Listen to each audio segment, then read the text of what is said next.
Hello everyone, it is time for some Magic the Gathering pickups, Ultra Budget Edition. And what that means is everything on this list is like around $1. There's a lot of cards that are less than $1. There's like one card that might be $2. Please forgive me. But if you're looking for some Magic the Gathering pickups that are nice and cheap, you're in the right place. Let's go ahead and jump on into MTG Pickups Ultra Budget Edition. I had to say it twice for reiteration. That's a Magic card. Twin Cast.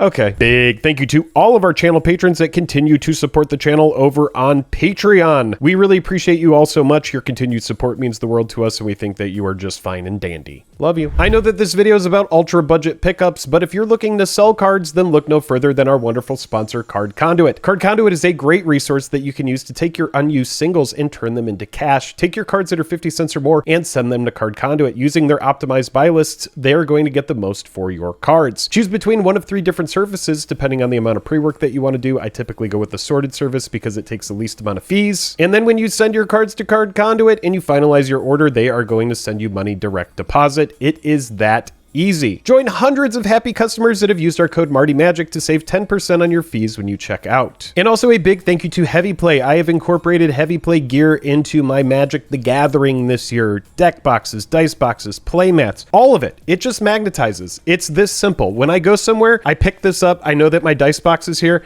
All of my decks are in there. It's freaking awesome. This is just all magnets. They have really nice stuff. If you've been on the fence about Heavy Play, you definitely need to check them out. They have some of the best gear in the space. I've been using it for a while and I've been super happy. When you check out with Heavy Play, make sure to use our code MartyMagic to save 10%. And then also a big thank you to Dragon Shield. I've been using Dragon Shield sleeves for the entire time I've been playing Magic the Gathering since 2009, and I love their sleeves, whether you're getting their matte sleeves, their art sleeves. Maybe you want to design your own sleeves. Well, you could do that over on Dragon Shield as well. Use our code MM5 to save 5%. Now what we need to do is we need to talk about Great Pickups Ultra Budget Edition. Let's do it. So a fun thing about this list is everything is from this year. I didn't say that in the intro of the video, but everything on this list comes from 2025. So we're starting off with Innistrad Remastered. We're going to go all the way through EOE and Avatar, Spider-Man, Final Fantasy. We've got about 20 cards on here.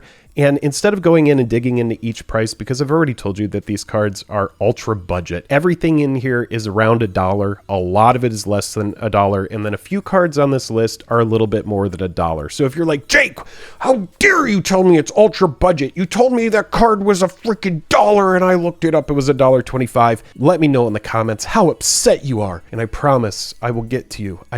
I will get to you, my little sweet baby. I'll get you, I'll give you a little pat on the head and I'll take care of you, okay? Vanquish the Horde, 6 and 2 white from Innistrad Remastered, kicking things off. This spell costs 1 less to cast for each creature on the battlefield. Destroy all creatures. Behold a card that when it came out, everybody was like, oh my god, it's like better than Blasphemous Act. I think this is one of the best board wipes for Commander. You know, on this channel, we play a lot of Commander. That is one of my favorite ways to play Magic the Gathering. I used to play Modern. I've dabbled in Arena formats, but more often than not, if I'm playing Magic, I'm playing Commander. If I'm out kicking it with my friends, most likely we're jamming EDH. So Vanquish the Horde in EDH. This is a fantastic card. I know that there are people that are like, board wipes are terrible. I think every deck can have a couple board wipes in it and not be bad. If you get to the point where you have like 10 board wipes in your deck, yeah, you probably need to check that, because nobody needs to be playing a 4 or 5 hour game of Commander, which is what board wipe after board wipe after board wipe leads to. But if you're looking for a fantastic board wipe that is a budget board wipe, that more often than not, you are always going to be casting this for super cheap.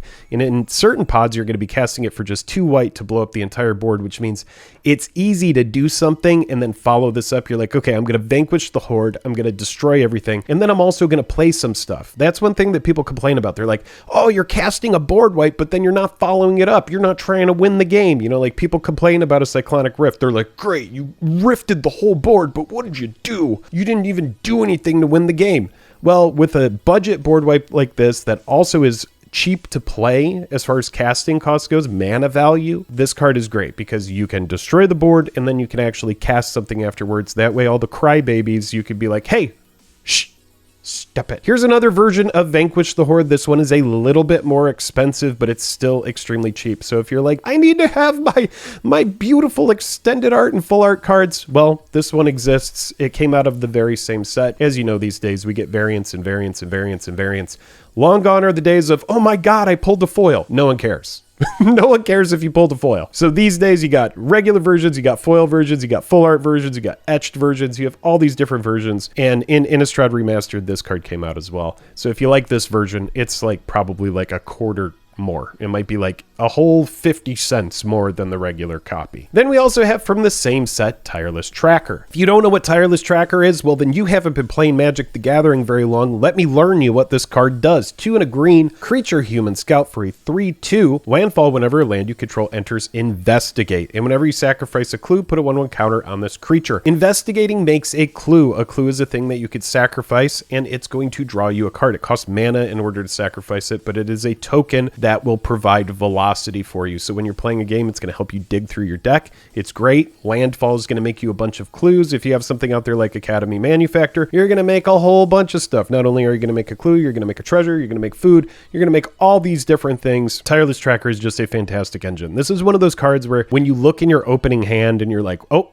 I have mana and there's a Tireless Tracker in there. Most likely you're going to keep that hand because you know that the Tireless Tracker means that you're going to be drawing cards. And if you do get to a point where you're going to be sacrificing a lot of clues and this card goes unchecked, that +1/+1 counter, that's going to add up and this card is going to become a freaking house that needs to be dealt with. So it becomes a threat. It's also a fantastic way to draw a lot of cards. What's not to like? I remember days when this was like a $10+ card. You could go look at the past market of this card. This card used to be an expensive card, but because it's been printed so much, it's like $1. And what's great about that, because I've been playing Magic for so long, I remember this card when it was expensive. The reason cards are expensive is because of scarcity and because of demand. If people want the card, it's going to become expensive, but what we know about Wizards of the Coast is because reserve list, those cards can't be touched. The stuff that isn't reserve list is just like print it, print it, print it, print it, print it, send it out. If it's in a commander deck these days, then that's going to help drive the price down. The more this card has been printed is the reason why it's become, 50 cents or $1, which, not complaining, just putting it on your radar in case you didn't know about Tireless Tracker. Then we have from the same set, Sigarda, Host of Hurons. 2 a green and 2 white. Flying hexproof spells and abilities your opponents control can't cause you to sacrifice permanents. I remember when this card came out in Avacyn. I started playing Magic the Gathering in 2009. I think Avacyn was like around 2011, a couple years after I started playing. I remember when the set came out and I was like, what? We got a 5/5 for 5 and it has flying and hexproof. I can't do anything to it. And spells and abilities your opponent's control can't cause you to sacrifice permanents.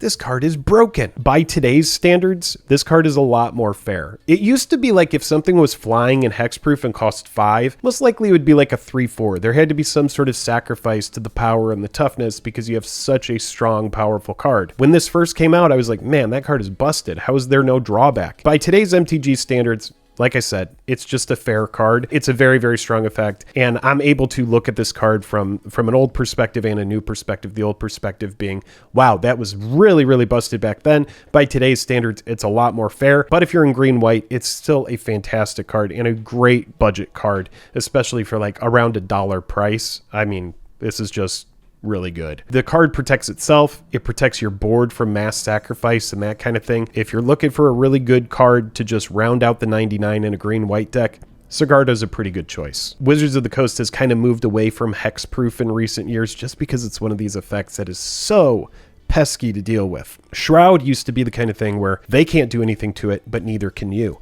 But then Hexproof came out and it's like your opponent can't deal with it. Your opponent can't do anything to it. They can't target it. But you can target it. You can suit it up. You can put a freaking Angelic Destiny on the card. You can put anything you want on something Hexproof. So what has Wizards done in recent years? Well, they've moved to Ward. Right? They've made it to where, a card might have hexproof on your turn, but on your opponent's turn, it no longer has hexproof. Or they're like, okay, it has ward, you can't do anything to it, but if you pay a cost, then you can do something to it. That's kind of been their workaround because Troll Shroud, which is what it was called before hexproof, is just so annoying to deal with. So if you don't like hexproof, I'm there with you. I know how strong it is. I played a Bogle's deck in Modern, and I can look at a card like this and be like, yep, that's a really, really good budget dollar card. And then we have Archangel Avacyn, 3 and 2 white, flash, Flying.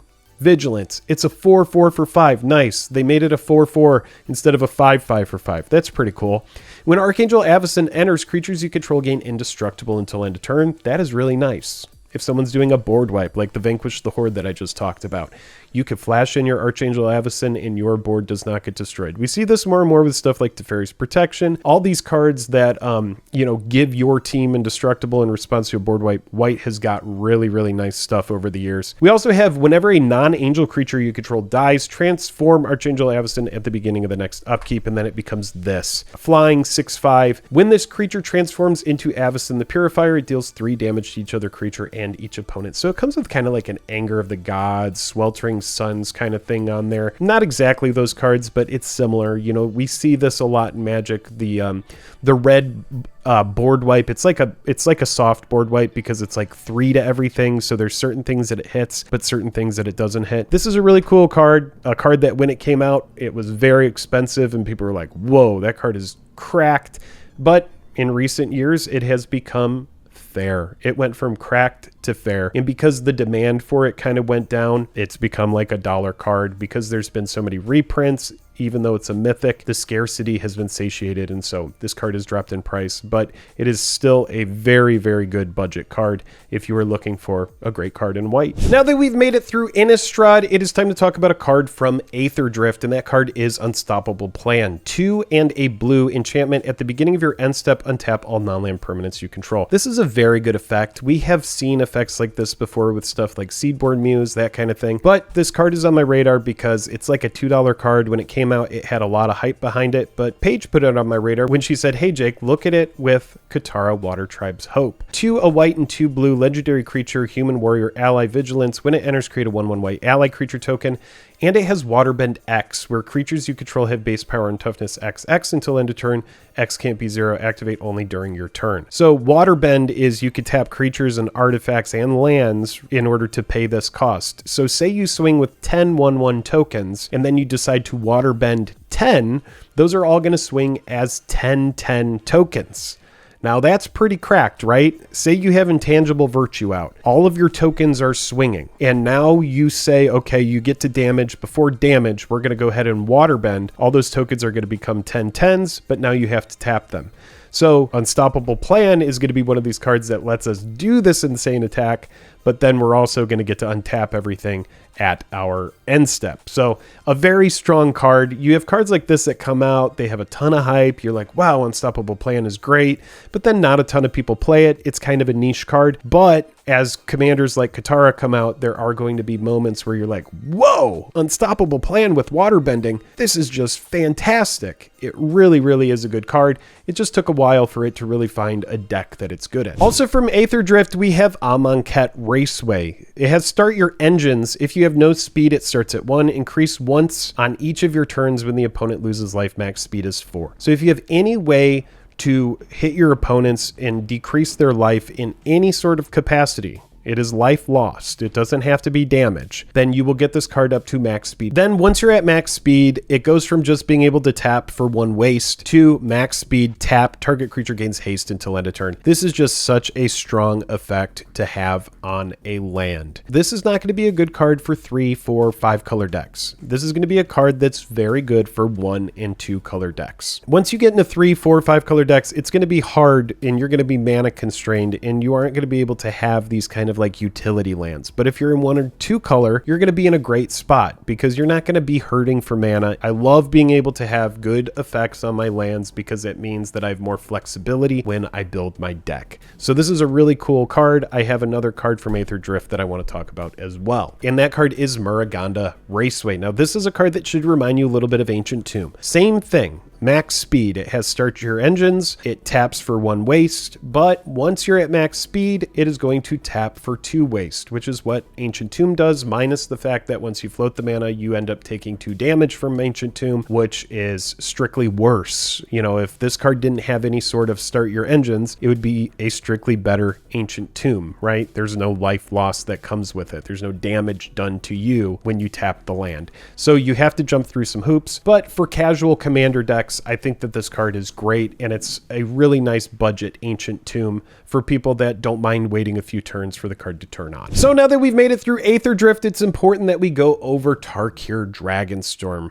And there are a couple cards from this set that are pretty good. There's a lot of stuff that I kind of passed over, but this is a really fun card, and I picked this version of it because I think it's just, I don't know, weird and cute. 3 and 2 green for a cute dragon, and it has 2 modes on it. I love versatility. You can either play this for a 4/5, flying when this creature or another dragon you control enters, you gain 3 life, or you could cast it for its earlier side of it, the Omen side, which means for 2 and a green, you're going to search your library for up to 2 basic forest cards, reveal them, put 1 onto the battlefield tapped and the other into your hand, then shuffle. And what Omen does, and it doesn't have any sort of reminder text on this special variant of the card, but it is once you cast it for its Omen cost, you shuffle it into your library. So then you will be able to get it again. And when you get it again, you can play it for its Omen cost, or you can play it as a 4/5. What's great is this card offers early game and late game. So if you're in like a red-green deck or a mono-green deck, a big mana deck, you know, we're about to talk about Tanuk from Edge of Eternities. If you're in like a landfall kind of commander, I can see that deck wanting this card. But the reason I'm highlighting this, and this isn't the only dragon that, you know, I would put on this list. There's some that are more expensive. There's some that are cheaper. This is the one that I'm showcasing because I think it offers a really good understanding of how Omen works. And it's like, this is fantastic versatility. You have a ramp side of the card, and then you also have this other side of the card that's like a nice big 4/5 flying threat that also gains you some life.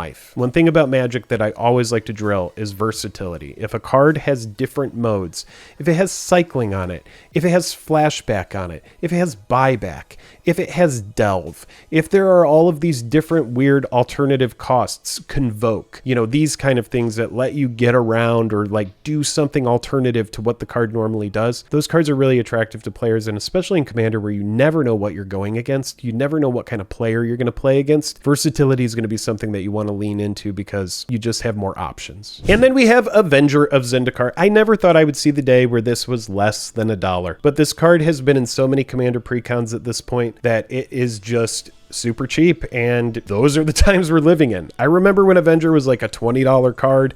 When this card was first printed, people were like, damn, what a freaking commander card, man. 5 and 2 green, you get a 5/5. When this creature enters, create a 0/1 green plant creature token for each land you control. We were just talking about landfall.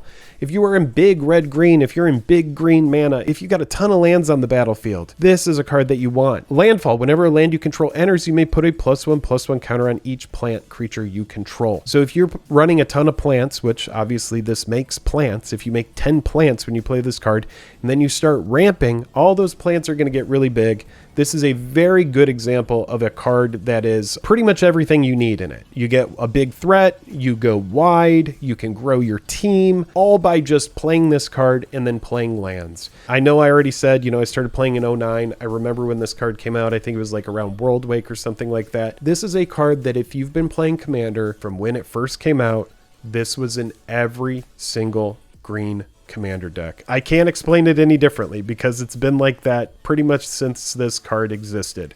So many green decks run Avenger of Zendikar. It's been in a ton of decks these days, and the price of it has fallen to $1. And so if you don't know about Avenger, just plug it into one of your decks and you're going to be loving it. There's really nothing not to like about this card. Now that we are past Tarkir Dragonstorm, it is time to talk about Final Fantasy, one of the best and most anticipated sets of the year. This set absolutely crushed it. It was a really fun set. I had a ton of fun drafting this set. I built Black Waltz. I didn't put Black Waltz on this list, but I did put Kuja on this list. 2, a black and a red. You get a 3/4 at the beginning of your end step. Create a tapped 0/1 black wizard creature token with whenever you cast a non-creature spell, this token deals 1 damage to each opponent. Each opponent is a big deal. Then if you control 4 or more wizards, you transform Kuja, and Kuja becomes this. Trance Kuja, Fate Defied. Becomes a 4/6 and it has Flare Star. If a wizard you control would deal damage to a permanent or player, it deals double that damage instead. Now, if you go and you start putting stuff in here like City on Fire, if you start putting in like Furnace of Wrath, ways to double damage, that kind of stuff, this is really going to add up. Now, there are cards like Mystidian Elder, there are cards like Cornered by Black Mages, there are a bunch of other ways other than Kuja to make these 0/1 wizards that we're talking about here, but really what you want to do with Kuja is you are trying to fill up the board with little wizards, and then you could just like play cantrips. You could just be like, and I draw a card and deal damage to each opponent, and I'll go ahead and cast Go for the Throat. I'll remove your thing and deal damage to each opponent. I know that if you've been playing Commander this year, you've probably played against Kuja. This is one of the best commanders of the year. I really wanted to use this one as a good highlight for Final Fantasy, just to kind of speak to the power level of the set. This is a card that's $1. Now, if I was going over budget pickups for Final Fantasy, I would have a ton more cards to put on here, but a lot of the cards in Final Fantasy are more than $1, so I just wanted to talk about Kuja today because I'm a red-black player at heart, and I think that this card is just awesome. I love being able to burn the entire table down. I love this kind of effect. You know, dealing damage to each opponent is very political as well, so you're not going to have anybody who's like,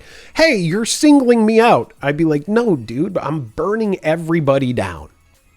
And that's just wholesome. Now let's get into Edge of Eternities, the space opera set. The first card I want to talk about from Edge of Eternities, for 2 and 2 green, we have Might Form Harmonizer. It is a 4/4, but it also has landfall. Whenever a land you control enters, double the power of target creature you control until end of turn. It also has a warp cost, so for 2 and a green, you may cast this card from your hand for its warp cost, exile this creature at the beginning of the next end step, which means you can warp this out, give its effect to something. If you have haste, you could even swing with it. You get this effect, then it goes to exile, then you can cast it for its actual casting cost, and it will be a permanent on the battlefield. Say you have something big out there, you might want to just warp this out, then it goes away, then you can bring it back, you can use its effect again. It does say whenever. So if you put it into a landfall type deck, you could be like, okay, I'm going to, play a land for turn, I'm going to make my 4/4 into an 8/8, and now I'm going to go ahead and cast Harrow.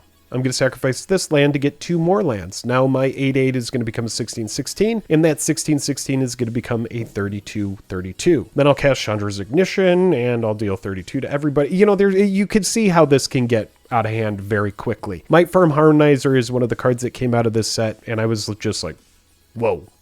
That is very good. Yeah, if you're in landfall, if you're a green mage, if you play a lot of red-green or green, well, you absolutely feasted this year.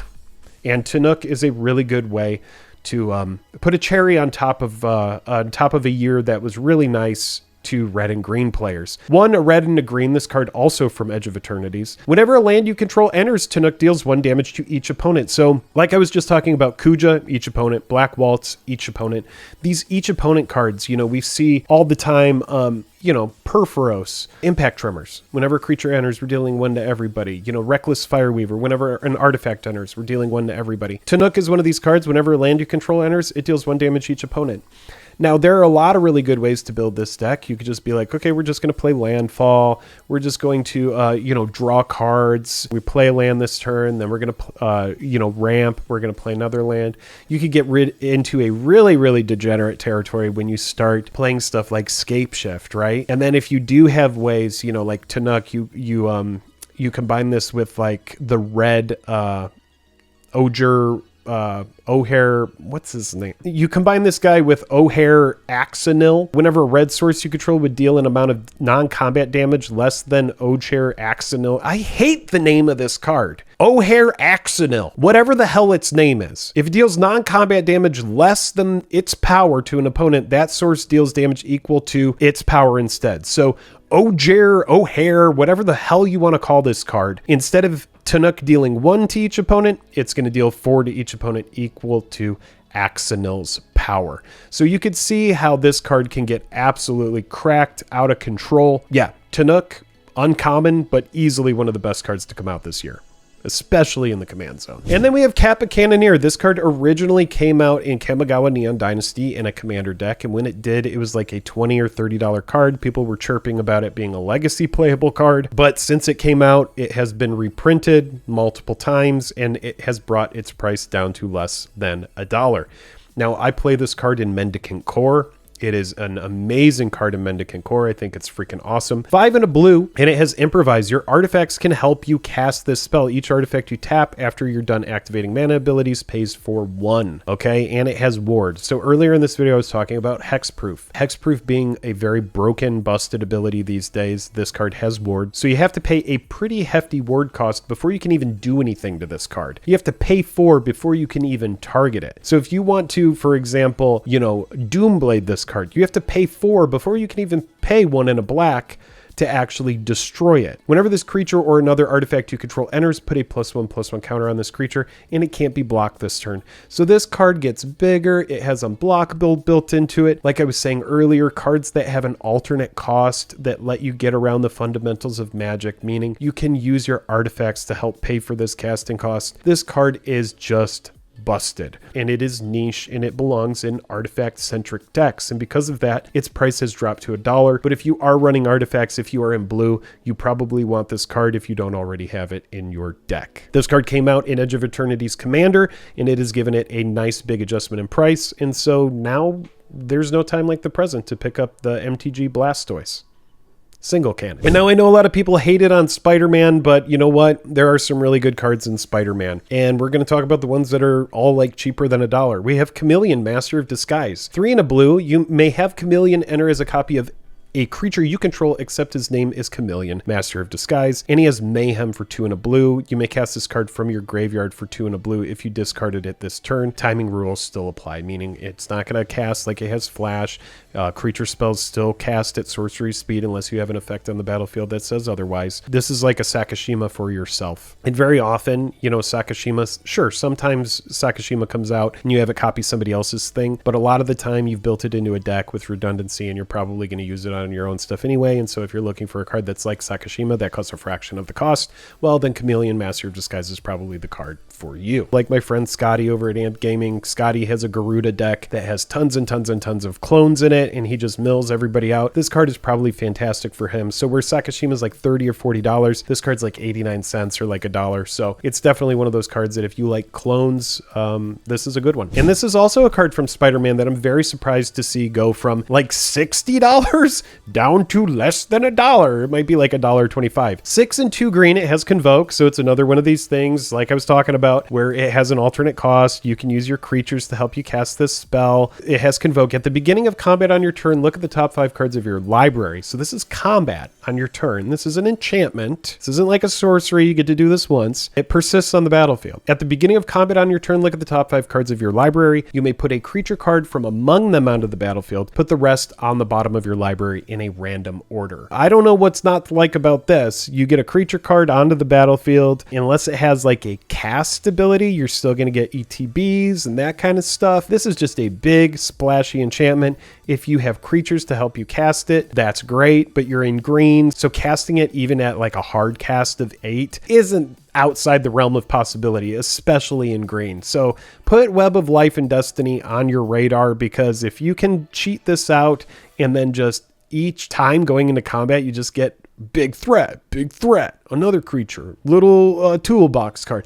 You know, it's just free shit, man. And then Peter Parker's camera. And I love the reflection in the camera lens there. This is just a really, really cool card. 1 cost artifact. This artifact enters with 3 film counters on it. And then for 2 and tap, remove a film counter from this artifact. Copy target activated or triggered ability you control. You may choose new targets for the copy. So if you have like a really good trigger, if you have like a really, really good activated ability, you could just tap 2 and use this again. So like anytime, you know, say a landfall ability, you know, we were just talking about landfall. Landfall comes in, you get a triggered ability, you might just be like, okay, you know, I want to reverberate that. We're just going to tap the camera, we're going to do that. If you have some sort of activated ability on a creature, you know, I was just using this card, Razaketh the Foul-Blooded, pay 2 life, sack another creature, search your library for a card, put that card into your hand, then shuffle. That's an activated ability. You might be like, okay, I just want to go and search for another card. Put that card into my hand, then shuffle. Activated abilities, triggered abilities, there are tons of them. You are going to have them in your decks. If you build your deck in such a way that has a lot of them, and that is one of your ways to win the game, then Peter Parker's camera is going to be a absolute all-star for you. I feel like this card came out and it wasn't really on a lot of people's radar, and the fact that it's like $1 now when it came out and was like $6 or $8 or something like that just shows that, I don't know, this might be like a realm for some players that they just don't really think about it very much. They're like, yeah, I play activated and triggered abilities. They might just not think about that aspect of Magic so much. I just feel like this card is such a sleeper, and it's astonishing to me that it's as cheap as it is. But You know, if you think otherwise, let me know in the comments if you think it's appropriately priced. But, you know, Magic these days is so expensive and there are so many cards coming out that it is very easy for stuff to get missed. So I'm not surprised that it did. We have a really fun reprint here. Descendants Path, an Avatar card, just came out. This is a card that's like $5 everywhere else, but it was printed in Jumpstart and it's super cheap. So 2 and a green enchantment at the beginning of your upkeep, reveal the top card of your library. If it's a creature card that shares a creature type with a creature you control, you may cast it without paying its mana cost. If you don't cast it, put it on the bottom of your library. It's for Kindred decks. If you're in like Merfolk, or if you're in, for example, Allies that just came out in Avatar, something like that, you're going to want to have creatures that share creature types. You know, maybe you're in a Kindred or a Changeling kind of deck where each creature has each creature type. There's a ton of application for Descendants Path. It is one of these cards that's needed a reprint for a while, and it's got one. And since it got the reprint, it's extremely cheap. I would say scoop this up now while it's less than $1, because it's one of those cards that inevitably kind of like trends up over time. And then this card came out in Jumpstart, Selfless Spirit, another one of these cards that my price memory is like, yeah, that's like a $5 to $10 card. No, it's not anymore. 1 and a white for a 2/1 flying. Sacrifice Selfless Spirit. Creatures you control gain indestructible until end of turn. This card has kind of been power crept with like the new Spider-Man, the sensational Spider-Man, which has flash. It costs a little bit more, but it's still kind of doing the same thing. And white, more and more and more and more, keeps getting these effects. It's like white is like board wipe immune these days. It's like there's so many cards from like Perch Protection, which came out in Bloomborough, which was already like Teferi's Protection. There's just so much stuff that is like a get out of jail free card for white cards that I'm just like, I don't get it. But anyway, this card being kind of power crept, it's a card that when it sits on the battlefield, you have to look at it and go, okay, I have to freaking deal with that before I can deal with the rest of this stuff. So it's kind of like a flag bearer, like a Coalition Honor Guard, one of these cards. It's not like a Coalition Honor Guard because it doesn't say, hey, come target me first. You have to. But the way that Selfless Spirit works is it's like, once it's out there, you have to deal with that before you start dealing with that person's other threats. So it's like, okay, if I play my commander that I really love, and then I'm playing like Mother of Runes or Giver of Runes, and then I play Selfless Spirit, it's like there's all these things that I have to deal with, these checks and balances, before I can even get through to the stuff that I want to actually remove. And in Magic the Gathering, with more and more players running less and less removal, you have Selfless Spirit here that's just going to sit on the battlefield until there's a board wipe, and then you're like, yeah, sure, I'll sack my Selfless Spirit. I'll give my team indestructible. And your opponents are just like, finally dealt with the Selfless Spirit. But if you're a Carador player like I am, then you're just going to play it from your graveyard again and get it back. So Selfless Spirit is a fantastic card, and if you're like, Jake, Jesus, man, that card seems freaking awesome. You know, how is that so cheap? I don't know, but it's less than $1 these days. Those are my cards. Those are my picks at the ultra budget level. I know you see all these people, their names going by. These are our patrons at the $10 level or higher. These are the folks that support Martishius Magic with their hard-earned doll hairs, and if you want to do that as well, if you want to support the channel, if you want to support with your hard-earned dollars because you like these videos, then head on into the description of the video and check out our Patreon, see if it is a good fit for you. If you like ultra budget pickups, if you like year-end reviews, make sure that you subscribe. I like to keep you informed. I like to help you be able to build your collection on a budget. So if you found value in this video, definitely like and subscribe. We'd love to see you in the future. Hope you have a good one. See ya.